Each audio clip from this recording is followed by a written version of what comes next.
अभी सुना है कि कुछ 18 बड़े लोगों की गिरफ्तारी होनी है, लेकिन मैंने जो देखा है कि वो जो बड़े लोग होते हैं उनकी गर्दन मोटी होती है और जो कानून का जो शिकंजा है वो छोटा है कि खेत को बचाने के लिए कोई कौवे लटकाने पड़ते हैं।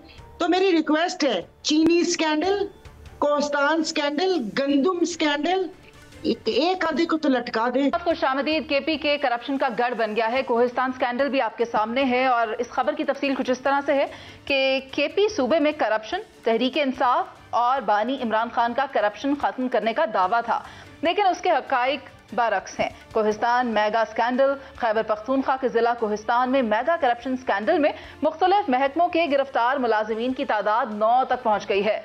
40 अरब के इस स्कैंडल ने हुकूमती दावों और केपी में गवर्नेंस के बदतरीन निजाम को एक्सपोज कर दिया। सवाल ये है कि करप्शन में मुलविस अफराद को किनका आशीर्वाद हासिल था। साथ ही जिक्र होगा $2.5 अरब सरप्लस का और मुल्क में गंदम चीनी स्कैंडल के बाद आसमान को छूती अशिया जरूरिया की कीमतों का। तो सायरा जी हमारे साथ मौजूद हैं। सायरा जी, आप बताएं, वो जो कहते थे कि हमारे सूबे में करप्शन नहीं होगी, वहां से बड़े बड़े स्कैंडल सामने आ रहे हैं, गंदम हो, चीनी हो, पेट्रोल की कीमतों में इजाफा हो और फिर अवामी रद्द अमल, क्या कहती हैं आप इस पर? क्या कह सकती हूँ, जो इसमें मुलविस है उसको तो सजा मिलनी चाहिए।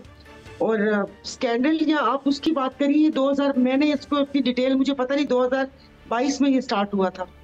मैं तो कहती हूँ कि जो जो इसमें मुलविस है उसका नाम आना चाहिए और उसको सजा मिलनी चाहिए। वैसे तो ये करप्शन और स्कैंडल पूरे मुल्क में फैले हुए हैं, लेकिन चूंकि आपने भी जैसे कहा ना कि तहरीक इंसाफ ये कहती है, तो वो कहते हैं कि ज्यादा नजरें उस तरफ हैं और ये होना चाहिए। मैं मतलब आपको इसमें जाहिर है कोई किसी की सफाई या किसी की साइड तो नहीं मैं ले सकती। मैं तो कहती हूँ जितने भी करप्शन, मेगा करप्शन स्कैंडल हैं, वो भले वो कहते हैं, क्या कहते हैं कि चीनी स्कैंडल हो, गंदुम स्कैंडल हो, सिंध में जो चूहे गंदुम खा गए उसका स्कैंडल हो, और ये कोहिस्तान स्कैंडल, मतलब मेरी तो फुटेज देख के आंखें खुल गई जिस तरीके से वो पैसा बिखरा हुआ था और वो चीजें थी।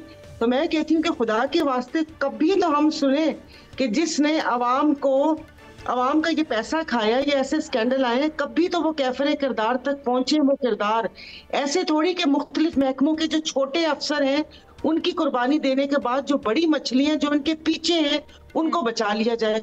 जैसे वो सवाती साहब ने ये कमेटी जब बुलाई और उसके बाद 2 कमेटी हुई और उसमें शायद मुजम्मिल असलम वगैरह और इन सबको बुलाया, फिर तीसरी कमेटी में गंडापुर साहब ने कहा कि इसको मैं चेयर करूंगा। भाई आप तो साइड पर होके बाकी सबको वो करने दें। और मैं कहती हूँ कि ये तमाम नाम, अभी सुना है कि कुछ 18 बड़े लोगों की गिरफ्तारी होनी है, लेकिन मैंने जो देखा है कि वो जो बड़े लोग होते हैं उनकी गर्दन मोटी होती है और जो कानून का जो शिकंजा है वो छोटा है। उसमें सिर्फ गरीब, वो कहते हैं ना कि जिनका ना आगा ना पीछा, उनकी पतली गर्दनें आती हैं, ये मोटी गर्दनों वाले छूट जाते हैं। तो खुदा के वास्ते हमारी तो वो कहते हैं ना कि जाते जाते दुनिया से कभी तो इस मुल्क में हम इंसाफ होता देखें, कभी तो देखें कि इन तमाम लोगों को सजा मिली है। और वो कहते हैं ना कि खेत को बचाने के लिए कोई कौवे लटकाने पड़ते हैं। तो मेरी रिक्वेस्ट है, चीनी स्कैंडल, कोहिस्तान स्कैंडल, गंदुम स्कैंडल, एक आधे को तो लटका दे ताकि फिर आइंदा आने वालों को पता चले कि ये स्टैंडर्ड नहीं करना।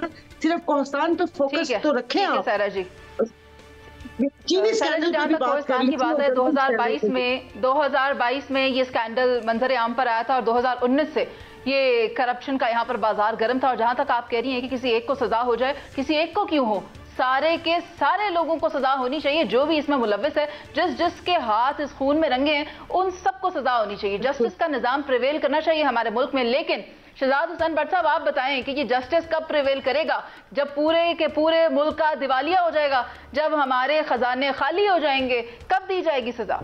देखें, काबिल एहतराम मुनीज़े, जो आप फरमा रही हैं कोहिस्तान स्कैंडल की अगर आप बात कर रही हैं, तो इसमें 40 अरब रुपए का ये स्कैंडल है, कुछ छोटा स्कैंडल नहीं है।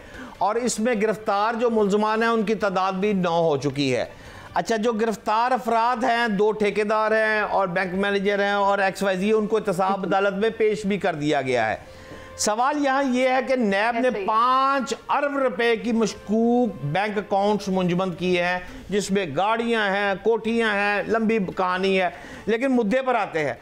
कहानी ये है कि इसमें 2 अफराद, आज़म सवाती साहब और एक बहुत बड़ी ताकतवर खातून का नाम भी इसमें आ रहा है। یہ دو افراد مرکزی ملزم کے طور پر مبینہ طور پر سامنے آ رہے ہیں. میں نہیں کہہ رہا، نیب کہہ رہی ہے. اب آگے چلتے ہیں. سوال اس میں منیزہ یہ ہے کہ اس میں جتنے افراد پکڑے جا رہے ہیں، اور یار آپ کوہستان کو ذرا ایک دفعہ غور تو کر لیں. کوہستان ہے کیا؟ سکینڈل ہے کیا؟ اور یار 4 پائی سے مریض باندھ کر ان کو 4 پائی دریا پار، وہ دریا ہے، دریا سے جو پار کرتے ہیں نا، 4 پائی پہ لٹاتے ہیں، لوگ اٹھاتے ہیں اور ان کو ہسپتال لے کر جاتے ہیں. یہ کوہستان کی ڈیفینیشن ہے. آپ بات کر رہی ہیں منیزہ گورننس کی، مجھے سمجھ نہیں آ رہی. یہ لوگ اس پچ پر کھیلتے نہیں، یہ تو ایبسلیوٹلی ناٹ، بس. اور ان کا سیاست سے کوئی تعلق نہیں. اور آخری فکرہ صرف یہ ہے کہ پی ٹی آئی ساری صوبوں کو چور چور چور، یہ سب چور کہتی تھی. افسوس کا مقام ہے کہ کے پی کے میں بھی یہ لاتا گیا اور انڈر دی امبریلا آف کے پی کے گنڈا پور صاحب کی ہو گئی ہے. یہ چیزیں آ رہی ہیں، یہ باعث افسوس ہے. لمحہ فکریہ منیزہ. ہاں بالکل بالکل، یہ باتیں لمحہ فکریہ ہیں اور باعث شرمندگی بھی ہیں ایز پاکستانی کہ یہاں پر یہ معاملات کیوں پیش آتے ہیں. مظہر برلا صاحب، آپ کو بھی یاد ہوگا ماڈل صوبہ بنانا تھا، کرپشن فری کرنا تھا، لیکن 2018 کے بعد ہوا کیا ہے؟ نیچے ایک بات بڑی زبردست کی ہے سائرہ بانو نے کہ ہمارے ہاں سزا نہیں ملتی. کاش وہ پاپڑ والے، وہ فلودے والے اور ان سے جڑے ہوئے کرداروں کو سزا مل جاتی. ہمارے ہاں یہ جو سرکاری افسران ہیں ان کو کوئی پوچھتا ہی نہیں، چونکہ کمیٹیوں میں یہ بیٹھ جاتے ہیں، انہی پہ مشتمل تحقیقاتی کمیٹیاں بن جاتی ہیں. اب پنجاب میں ایک بڑی سیٹ پر ایک آدمی بیٹھا ہوا ہے، جب وہ ڈی پی او تھا کسی ضلع میں تو 70 کروڑ ڈکار گیا، لیکن اس کو کسی نے پوچھا تک نہیں. تو یہ جو اب یہ کیس جو ہے اس میں بنیادی طور پر اے جی قصوروار ہے. یہ جو آڈیٹر جنرل آف پاکستان ہے، یہ ادارہ چاروں صوبوں میں ایک ایک اے جی دیتا ہے جو وہاں کا آڈٹ دیکھتا ہے. اس صوبے میں تو آڈیٹر حکومت کہہ رہی ہے کہ جی آڈیٹر جنرل کا یہ جو اے جی لگا ہوا ہے اس کو دیکھیں، مگر یہ دیکھیے اس سے پہلے گندم سکینڈل ہوا جو اربوں پر مشتمل ہے، اس میں کون کون ملوث ہے؟ کسی کو سزا نہیں ملی. یہ جو چینی سکینڈل ہے اس میں کسی نے پوچھا 21 ملیں کس کی ہیں، 16 ملیں کس کی ہیں، 13 ملیں کس کی ہیں، 11 ملیں کس کی ہیں، یہ فائدے کس کو پہنچ رہے ہیں؟ ٹھیک ہے، پاکستان میں سزا نہیں ملتی. میں ایک سوال کرنا چاہتی ہوں اور ہے یہ تھوڑا ٹریکی کویسچن. سلمان عابد صاحب، آپ مجھے ذرا اس کا کیلکولیٹو جواب دیجیے گا. وہ گردنیں جو بڑی ہیں جن کا ذکر سائرہ جی نے بھی کیا، جو اس قانون کے شکنجے میں نہیں آتی، وہ ایک بار پکڑی تو جاتی ہیں، انہیں تھوڑا سا ڈیمو بھی دیا جاتا ہے، مگر اس کے بعد جب وہ کسی اچھی کرسی پر براجمان ہو جاتے ہیں تو وہ کیسز اسی طرح سے فائلیں بند کر دی جاتی ہیں، معاملات دبا دیے جاتے ہیں اور ملک کی کمان یا ملک کی باغ دوڑ انہی ہاتھوں میں سونپ دی جاتی ہے. تو پھر ہم اس سسٹم سے ایکسپیکٹ کیسے کریں کہ یہ سسٹم درست ہو جائے گا؟ دیکھیں بنیادی بات یہ کہ اس ملک کا ریاستی نظام کمزور ہے، حکومتی نظام کمزور ہے، مافیا کا نظام مضبوط ہے، اور اس مافیا کے اندر حکمران طبقات بھی شامل ہیں. جب حکمران خود کاروبار کریں گے، خود منافع پہ جائیں گے، تو پھر وہ اپنے کاروبار کو وسعت دیں گے نا. قوم کے بارے میں تھوڑی سوچیں گے، لوگوں کے بارے میں تو نہیں سوچیں گے.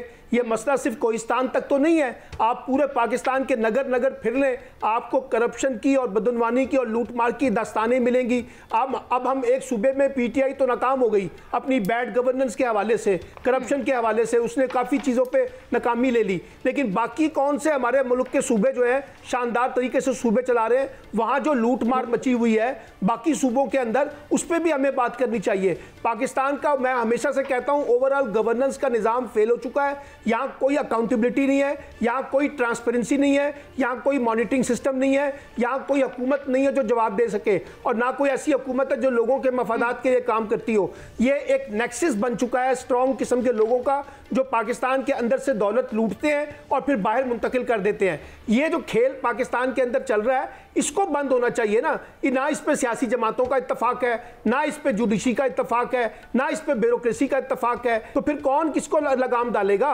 यहाँ तो सारी की सारी बंदर बांट हो रही है सरकारी वसाइल को अपने ज़ाती मफादात के लिए इस्तेमाल करने के ऊपर, और सब इसके अंदर, इस गंगा जमुना के अंदर जो है ना अपने हाथ रंगे हुए हैं, और कोई इस वक्त मुल्क में करप्शन को दूर नहीं करना चाहता। सब कहते हैं जी करप्शन तो अब एक मसला बन गया है, इसकी समाजी कबूलियत होनी चाहिए। आप देखिए ना पाकिस्तान के किस किस पॉलिटिशियन के ऊपर इल्जामात नहीं है, किस किस ब्यूरोक्रेसी पर इल्जामात नहीं है, लेकिन आपने कितने लोगों को जो है ना करप्शन पे सजा दी है। बात इतनी ही है कि तमाम अगर अपनी अपनी डोमेन में रहकर काम कर लें तो फिर सिस्टम को दुरुस्त किया जा सकता है। अगर यहाँ पर आइन की बालादस्ती हो तो फिर तमाम सूबे, खा वो पंजाब हो, केपी हो, सिंध हो या बलूचिस्तान, वहां पर मसाइल को हल किया जा सकता है। लेकिन आइन की बालादस्ती बहुत जरूरी है और इदारे अगर अपनी अपनी डोमेन में रहकर काम करें तो ही ये मुमकिन हो पाएगा।